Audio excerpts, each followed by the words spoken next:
Hello, नमस्कार, आदाब, जय हिंद। स्वागत है आप सभी लोगों का एक बार फिर से भारत में राष्ट्रवाद के इस सीरीज में। अभी तक हम लोगों ने इस सीरीज में देखा है कि भारत में राष्ट्रवाद की उत्पत्ति किस तरह से हुई, इसकी उत्पत्ति के कारण क्या-क्या थे, कैसे इसका विस्तार हो रहा था और विभिन्न राजनीतिक संगठनों की स्थापना के साथ-साथ भारत में राष्ट्रीय कांग्रेस की स्थापना, उसकी प्रतिक्रिया क्या हुई, उसके उद्देश्य क्या थे, इन सब चीज़ों को हम लोगों ने इस पिछले लेक्चर में डील कर लिया है। तो आइए आज के लेक्चर को आगे बढ़ाते हैं और कुछ नया सीख लेते हैं। अभी तक हम लोगों ने जो देखा है उसमें जो सवाल है, सवाल का जो पैटर्न है उसमें हम लोगों ने देखा है राष्ट्रवाद की उत्पत्ति से संबंधित सवाल बहुत सारे हम लोगों ने डिस्कस कर लिया है। हमने कांग्रेस की उत्पत्ति से भी संबंधित सवाल जो लगातार पूछता रहा है उन सबों को भी हम लोगों ने डिस्कस कर लिया है। अब हम देखते हैं जो पैटर्न सवाल आने का इस चैप्टर से, है ना। और मैं यहाँ फिर से आप लोगों को रिमाइंड कर देना चाहता हूँ, जो लोग भी बिहार बोर्ड या सीबीएसई के 10th बोर्ड के बच्चे हैं या फिर 12th बोर्ड के बच्चे हैं हिस्ट्री के, उनके लिए ये जो लेक्चर है वो बहुत ही लाभदायक होगा। और अगर कुछ बच्चे जो कंपटीशन फील्ड के हैं वो भी चाहें तो इसको ज्वाइन कर सकते हैं। आते हैं टॉपिक पर। तो जो पैटर्न है जो सवाल पूछने का हमारे बोर्ड में 10th और 12th का, तो उसमें हम ये देखते हैं कि महात्मा गांधी की जी के भारतीय राजनीति में पदार्पण के बाद के सवाल बहुत सारे हैं, लेकिन उनके पदार्पण के पहले भी कुछ सवाल हैं जो पूछे जा रहे हैं। इन सब सवालों को हम लोग डिस्कस करेंगे, है ना। और उन सबों को, जैसे बंगाल विभाजन है, स्वदेशी आंदोलन है, प्रथम विश्व युद्ध में इसके भारत का प्रभाव है, इसके कारण है, राष्ट्रीय आंदोलन में का विश्व युद्ध से क्या संबंध है, ये सब तरह के कुछ सवाल हैं। उन सबों को आइए हम लोग देखते हैं और एक एक करके डिस्कस करते हैं।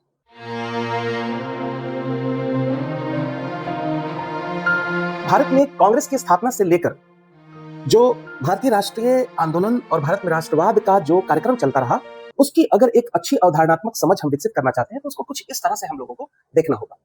जैसा कि हम देख पा रहे हैं कांग्रेस की स्थापना के बाद, है ना, भारत में मैंने पहले भी बताया था कि भारत का जो राष्ट्रवादी आंदोलन है वो केवल कांग्रेस का आंदोलन नहीं था। बहुत सारे और विचारधारा के लोग थे जो अपने अपने तरीके से भारत को आजाद कराना चाहते थे। भारत एक ऐसे भारत का सपना देख रहे थे जो जिसमें कि उनके जो उद्देश्य है वो प्राप्त हो सके। लेकिन हमें जो सिलेबस है, सिलेबस में जिस हिसाब से पढ़ाई और सवाल पूछा जाता है उसमें कांग्रेस एक महत्वपूर्ण धारा है। और कांग्रेस के नेतृत्व में जो आंदोलन चला है वो 1885 में इसकी स्थापना से लेकर के 1947 में भारत में 1885 में इसकी स्थापना से लेकर के 1947 तक भारत की आजादी तक इसका जो आंदोलन इसके नेतृत्व में हुआ था, उसके 3 चरण बताए गए हैं। प्रथम चरण है, द्वितीय चरण है और तृतीय चरण है। प्रथम चरण जो है ये 1885 से 1905 तक का काल है, जिसको प्रथम चरण कहा जाता है। इसको उदारवादी चरण भी कहा जाता है। इसके बारे में अभी हम लोग देखेंगे।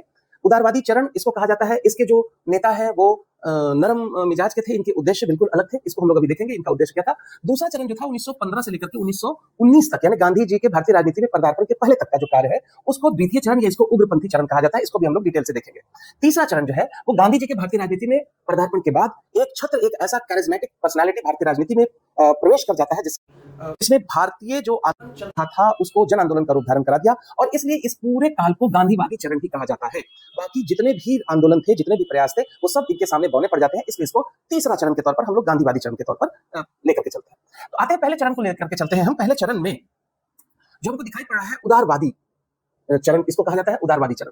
ये उदारवादी चरण क्या था अगर आप देखें तो कुछ इनके प्रमुख नेताओं को पहले देख लेते हैं। जैसे ये नेता थे दादा भाई नौरोजी, प्रमुख नेता में दादा भाई नौरोजी थे, एस.एन. बनर्जी थे, है ना।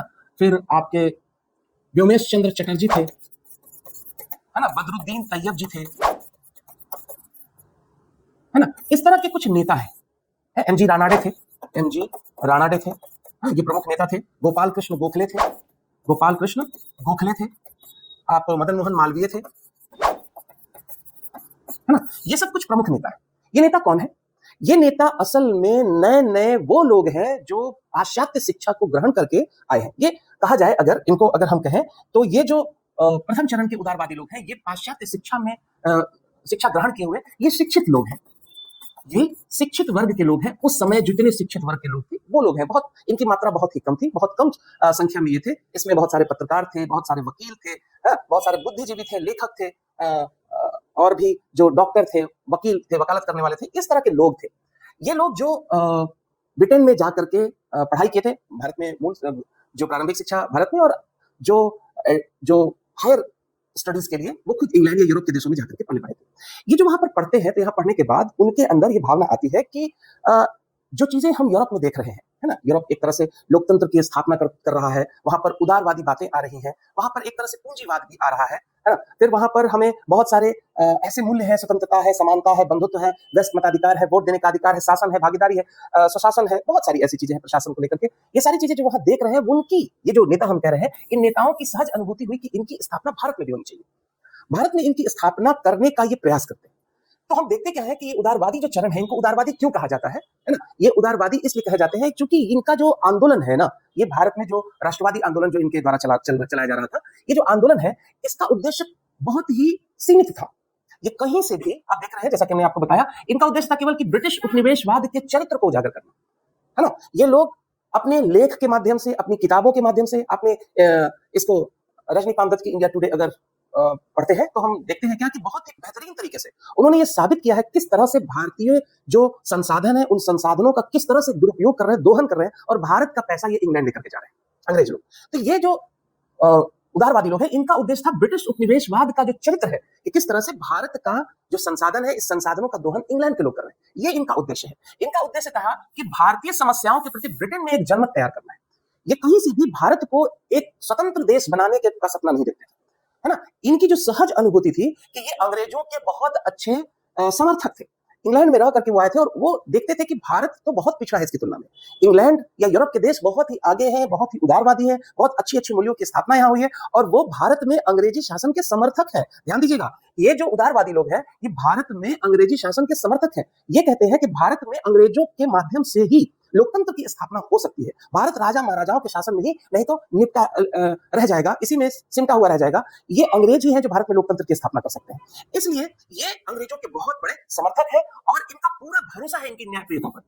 ये मानते हैं जो इंग्लैंड में जुडिशरी का जो सिस्टम है वो एक बहुत ही लोकतांत्रिक मूल्यों के आधार पर रखा गया है। वहां पर जो रूल ऑफ लॉ है, न्याय का सिद्धांत है, वहां पर किसी भी तरह का भेदभाव दिखा नहीं जा रहा है, न जाति का, न धर्म का, न किसी भी तरह का, सब बिल्कुल स्वतंत्रता, समानता, बंधुत्व जैसा जो विचार है, उन सब चीजों को ये देख करके आए। तो इनका बड़ा ही सहज जो है ना, उनका विश्वास है कि ये अंग्रेज लोग बहुत न्यायप्रिय है और वो मानते थे कि भारत में अंग्रेजों के माध्यम से ही लोकतांत्रिक मूल्यों की स्थापना हो सकती है।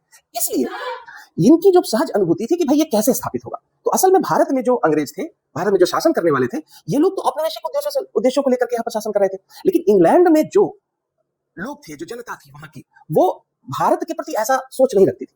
और इनका प्रयास यही रहा कि इंग्लैंड में अपने लेख के माध्यम से, अपने समाचार पत्र पत्रिकाओं के माध्यम से, अपने भाषणों के माध्यम से, अपने शिष्टमंडलों के माध्यम से, वहां की जो जनता है इंग्लैंड में जनता के बीच में से एक ऐसा गुट तैयार किया जाए, जनता, ब्रिटिश जनता का एक ऐसा समूह तैयार हो जो भारत का हितैषी हो, भारत का हित सोचता हो, भारत का भला सोचता हो। और उनको पूरा विश्वास था कि इंग्लैंड जो ब्रिटिश लोग हैं वो लोग एक अच्छे लोग हैं। तो इनका प्रयास यही रहा कि किसी भी तरह से ब्रिटेन में एक जनमत तैयार किया जाए, और इससे इनको बहुत ही लाभ मिला। सच्चाई बात यह है कि जो ब्रिटिश जनता थी वहां पर एक गुट तैयार हुआ इनके प्रयासों से। ये गुट के लोग ब्रिटिश संसद में प्रस्तुत हुए, और ब्रिटिश संसद में जब ये पहुंचे तो उनके प्रयासों से फिर भारत में जो प्रशासनिक और राजनीतिक सुधार के लिए बहुत सारे जो अधिनियम पारित हुए, वो इन्हीं की देन थी। तो कहीं ना कहीं हम देखते हैं कि उदारवादी जो है, उदारवादियों का भी भारत में जो राष्ट्रवादी प्रयास चल रहा था उसमें इनका बड़ा रोल है। इसलिए शुरुआत के प्रारंभिक जो 20 वर्ष हैं, इस 20 वर्ष को हम लोग लेकर के चलते हैं। ये उदारवादी लोग हैं। ये जो लोग हैं, इनकी सबसे बड़ी उपलब्धि यही रही प्रथम चरण में, जो इनकी उपलब्धि थी, इनकी सबसे बड़ी उपलब्धि रही कि इन लोगों ने राष्ट्रवाद की भावना का बीजारोपण किया, है ना? ये जो राष्ट्रवादी भावना है, ये पढ़े लिखे लोगों तक ही सीमित है, और वो अपने जो इस भावना है, इसको वो ब्रिटिश संसद तक, ब्रिटिश जनता तक, भारत की जनता तक इसको फैलाने का काम ये करते हैं। ठीक है, ये भारत में कहीं से भी किसी भी प्रकार की क्रांतिकारी आंदोलन की चर्चा नहीं करते। ये बिल्कुल इस बात पर विश्वास नहीं करते कि भारत में कोई क्रांति हो सकती है, कोई बहुत बड़ा अचानक से बदलाव हो जाए और भारत में जिस तरह से 1857 का विद्रोह हुआ और अंग्रेजों को भगा दिया जाए तो भारत कैसा होगा, इसका कोई परिकल्पना नहीं थी। और इन लोगों की परिकल्पना यही थी कि अंग्रेजों के माध्यम से ही भारत में एक अच्छे समाज, एक अच्छे शासन की स्थापना हो सकती है। ये इनकी सहज अनुभूति थी। ये कहीं से भी भारत को स्वतंत्र कराने का विचार नहीं रखते थे, है ना? इनका विचार क्या था? भारत में केवल राजनीतिक सुधार हो, इसमें प्रशासनिक सुधार हो। इनकी कुछ प्रमुख मांगे थी जो आपको यहाँ पर दिखाई पड़ रहा है। तो इस तरह से आप प्रथम चरण का जो अगर सवाल पूछता है कि भारत में राष्ट्रवाद का प्रथम चरण के बारे में आप टिप्पणी कीजिए, उनके उद्देश्य क्या थे, है ना, उनकी रणनीति क्या थी, उनकी मांगे क्या थी, इस तरह के कुछ सवाल पूछ सकता है, तो आप इस तरह से इनका जवाब दे पाएंगे।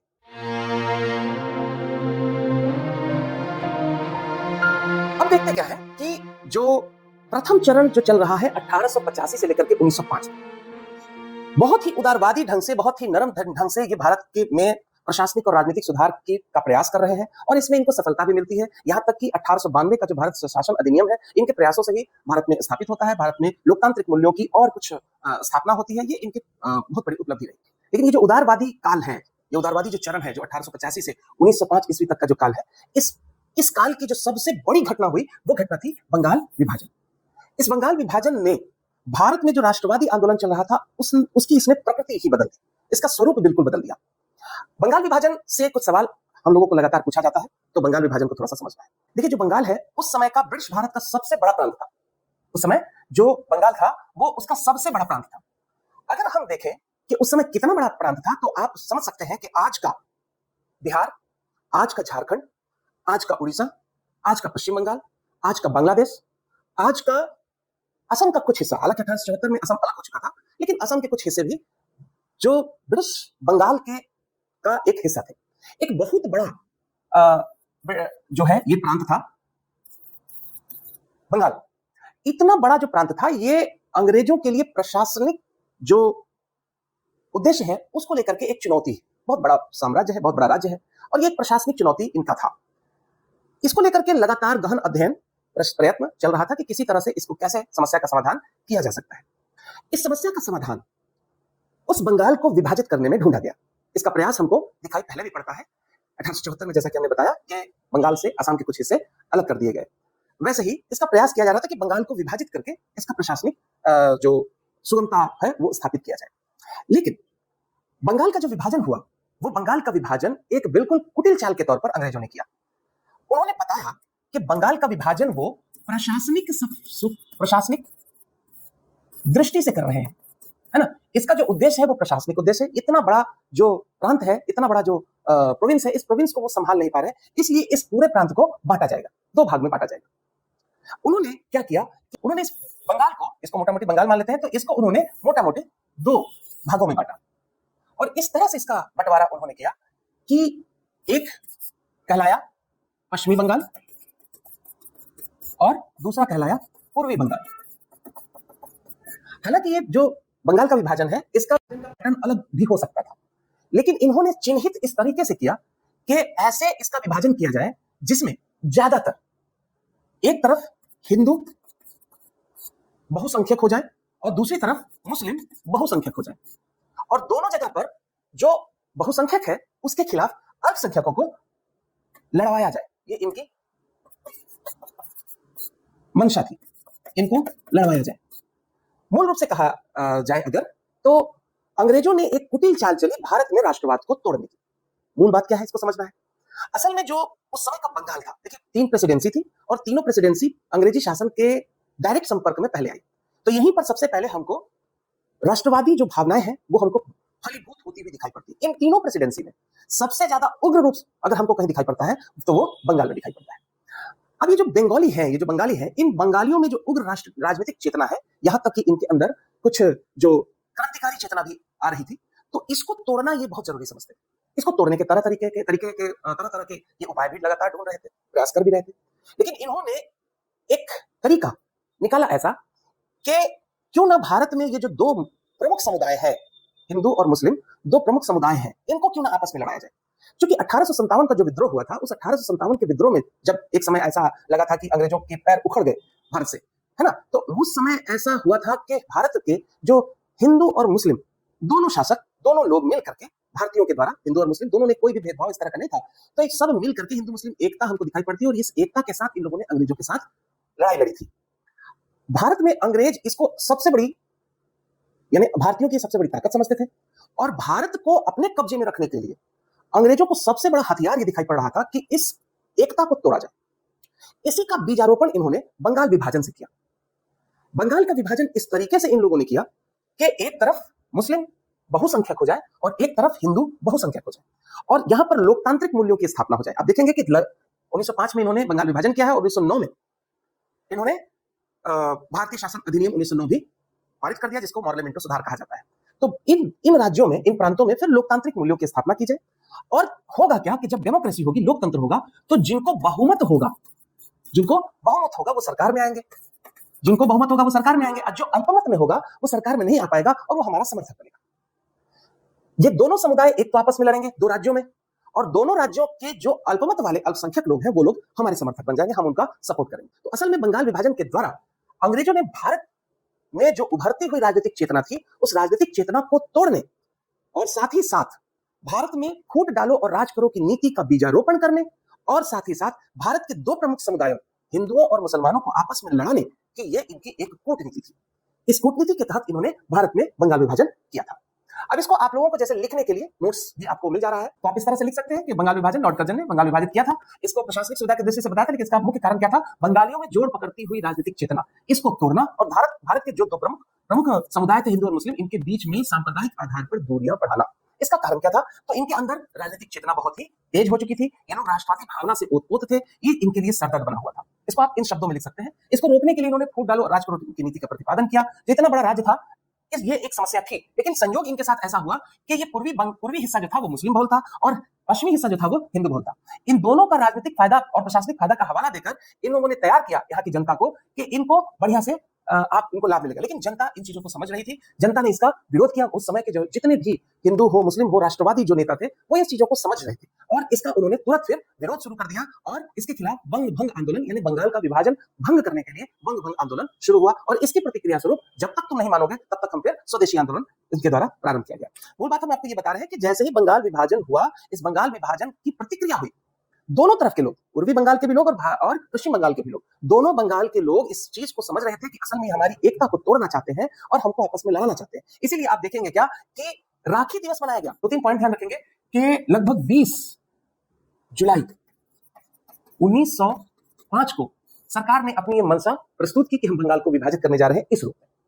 इसको भारत की जनता, बंगाली लोग, पूरे भारत के लोग इस चीज को समझ गए और इसके खिलाफ 7 अगस्त 1905 को इसके खिलाफ आंदोलन करने की चेतावनी की और बंग भंग आंदोलन प्रारंभ करने की बात कही, बहिष्कार प्रस्ताव पास किया 7 अगस्त 1905 ईस्वी।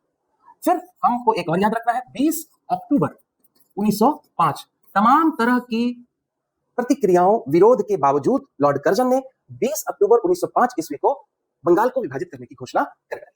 ठीक है, तो इसके विभाजन की घोषणा जैसे होती है, जिसकी खूब तीखी प्रतिक्रिया होती है, इसको राखी दिवस के तौर पर भी मनाया जाता है टैगोर के आह्वान पर, है ना। इससे अपनी एकता का ये प्रदर्शन करते हैं। इसके द्वारा वो बंग भंग आंदोलन इनके द्वारा प्रारंभ होता है, बहिष्कार आंदोलन प्रारंभ होता है, स्वदेशी आंदोलन जैसे रचनात्मक कार्यक्रम अपनाए जाते हैं, है ना। इसके विभाजन की प्रतिक्रिया स्वरूप उग्र राष्ट्रवाद का जन्म होता है ना। अगर ये बंगाल विभाजन नहीं हुआ होता तो भारत में शायद उग्र राष्ट्रवाद का जन्म नहीं होता, है ना। आप देखते हैं कि 1905 से 1919 ईस्वी तक, जिसको हमने द्वितीय चरण कहा, उग्र राष्ट्रवाद का चरण, बंगाल विभाजन की प्रतिक्रिया स्वरूप ही असल में उग्र राष्ट्रवाद का जन्म हुआ।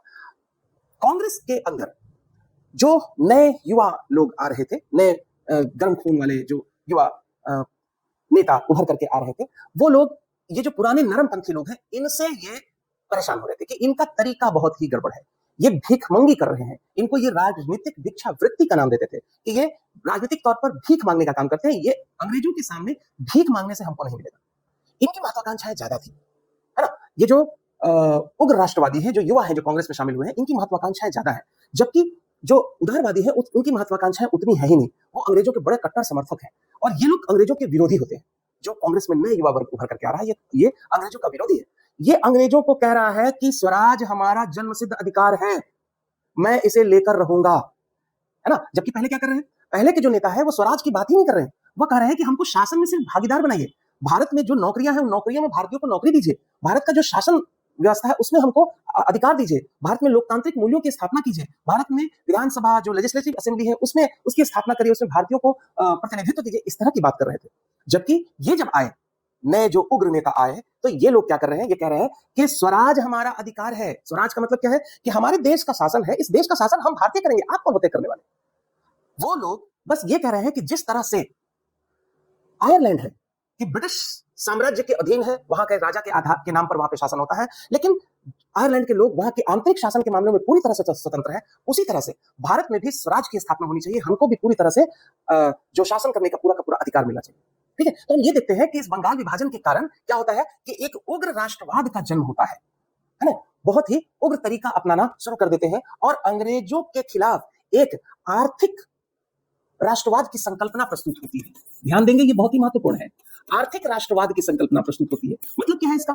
मतलब यह है कि भारत में जो अंग्रेज आए हैं वो भारत पे शासन करने नहीं आए थे, भारत में लोकतंत्र की स्थापना करने नहीं आए थे, भारतीयों का भलाई करने नहीं आए थे, वो आए थे यहाँ पर व्यापार करने, वो इसको उपनिवेश बनाने आए थे। और उपनिवेश बनाने के बाद वो क्या कर रहे थे, इसका आर्थिक रूप से दोहन कर रहे थे। हमारे जो संसाधन है, हमारे जो धन संपत्ति, इसको लेकर के इंग्लैंड पहुंचा रहे थे। इसके अगेंस्ट अब एक आर्थिक राष्ट्रवाद की बात हुई कि जो ये राष्ट्रवाद अपने देश के बारे में सोच रहा है, तो भारतीयों से कहा गया कि आप ऐसा कुछ करेंगे हम लोग जिसमें भारत का भला हो।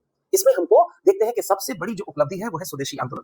भारत में हर चीज स्वदेशी की मांग की जाने लगी। अभी वाले बाबा रामदेव वाला नहीं है ना, रामदेव का कॉन्सेप्ट अलग है, ये बाबा रामदेव से कम लाला रामदेव है, ठीक ना। लेकिन उस समय जो आर्थिक राष्ट्रवाद में जो स्वदेशी की बात हो रही थी, उसमें हो रहा था कि भारतीय लोग किसी भी तरह से अंग्रेजों का कोई सामान न खरीदे, है ना, किसी भी तरह का कपड़ा हो, उनका कोई भी विदेशी जो वस्तु है जो वो ला करके यहाँ बेच रहे हैं, चप्पल हो चाहे कपड़ा हो चाहे चूड़ी तक ही क्यों ना हो, और औरतों ने अंग्रेजों के बनाई हुई जो चूड़ियां होती थी उनको भी उतार करके फेंक दिया।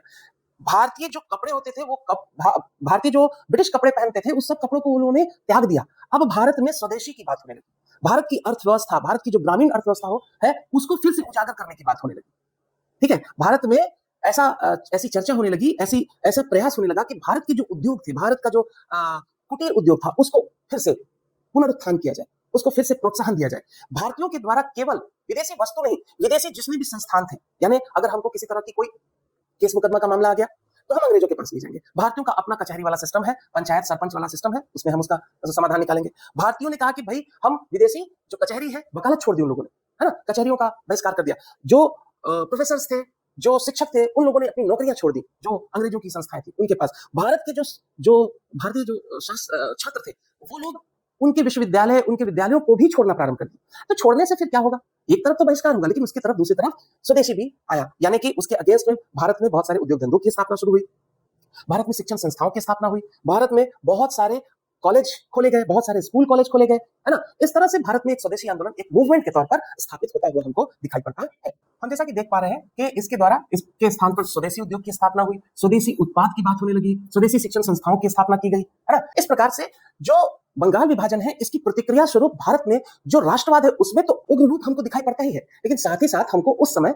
बंगाल विभाजन का ही नतीजा है कि हमको भारत में अब आर्थिक राष्ट्रवाद की बात की जाने लगी, यानी कि भारत को आर्थिक रूप से मजबूत किए जाने की बात की जाने लगी। और भारत से जो ब्रिटिश अंग्रेज है वो लोग भारत से जो पैसा ले जा रहे हैं, हमारे यहाँ से सामान अपना बाजार यहाँ बनाए हुए, उस बाजार पर चोट करने की बात की जा रही है, ठीक है। अब हम देखते हैं एक सवाल और आता रहता है कि स्वदेशी आंदोलन का भारतीय उद्योगों पर क्या प्रभाव पड़ा, है ना। इसी से रिलेटेड एक सवाल है जो आया हुआ सवाल है, तो आप देखते हैं क्या कि इसका भारतीय उद्योग पर बहुत ही सकारात्मक प्रभाव देखने को मिलता है, ठीक है। जिन हथकरघा मतलब हाथ से जो चीजें बनती थी, है ना, उनका और पारंपरिक जो शिल्प उद्योग थे, ठीक है, जो कलाकारी वाला चीजें बनती थी हमारे यहाँ, है ना, इन सबों का पतन हो गया था, उसका फिर से पुनरुत्थान हुआ। कुटीर उद्योग यानी जो गांव में कुछ लोग मिलकर के, घर के लोग मिलकर के जो चीजें बनाते थे वो कुटीर उद्योगों के रूप में खास करके वस्त्र उद्योग, ठीक है। हमारे यहाँ वस्त्र बहुत सारे तरह के बहुत फेमस रहे हैं, खास करके सूती वस्त्र उद्योग की बड़ी बड़ी डिमांड रही। अंग्रेजों ने चाहे जितना भी बढ़िया और सस्ता सूती वस्त्र मशीनों से क्यों ना बना दिया, लेकिन हमारे भारत का जो बना हुआ सूती वस्त्र है उसकी डिमांड हमेशा से बनी रही यूरोप में और इंग्लैंड में। हमारे यहाँ जो सूती वस्त्र था उसकी क्वालिटी बहुत अच्छी हुआ करती थी, तो इस उद्योग को बहुत ज्यादा खास करके बूम मिला। इसके अलावा हमारे यहाँ का मलमल था, हमारे यहाँ का रेशम था, ये सब की बड़ी मांग थी, तो इसको बहुत ज्यादा क्या हुआ, हमको बूस्टअप मिलता है, बहुत तेजी से ये फैलना शुरू करते हैं। एक तरफ जहां ब्रिटिश उत्पादों की मांग क्या हो गई, गिर गई, वहीं पर स्वदेशी उत्पादों की मांग बढ़ गई। ये आप कह सकते हैं हमारी अर्थव्यवस्था को बहुत मजबूती मिली। भारतीय पूंजीपतियों ने, भारत के कुछ जो पूंजीपति थे, है ना, जो ये व्यापार से जुड़े हुए थे, जिनके पास कुछ पैसा आ गया था, वो अब इस समय इसका लाभ उठाते हुए भारत में कुछ कंपनियों की स्थापना करते हैं, जिसमें सबसे प्रमुख कंपनी है TISCO, Tata iron and steel company, जो हम लोगों को टाटा जमशेदपुर में दिखाई पड़ता है। इसकी स्थापना 1907 ईस्वी में ही हुई थी, इसी की प्रतिक्रिया स्वरूप, है ना। तो टाटा कंपनी है ना, गोदरेज कंपनी है, ऐसी कुछ कंपनियों की भी स्थापना भारत में हुई। तो इस प्रकार हम देखते हैं कि प्रथम चरण जो है जो 1905 ईस्वी तक चलता है, उदारवादियों की क्या प्रतिक्रिया, क्या उनकी रणनीति थी, कौन कौन से नेता थे, कौन कौन सी इनकी मांग थी, किस तरह से इनको कौन कौन सी उपलब्धियां इन्होंने हासिल की, और इसकी प्रतिक्रिया स्वरूप बंगाल विभाजन हुआ, स्वदेशी आंदोलन हुआ। तो इस तरह से कैसे अब उग्र राष्ट्रवाद का उदय होता है, इसको हम लोग देखेंगे नेक्स्ट वीडियो में। तब तक के लिए जय हिंद।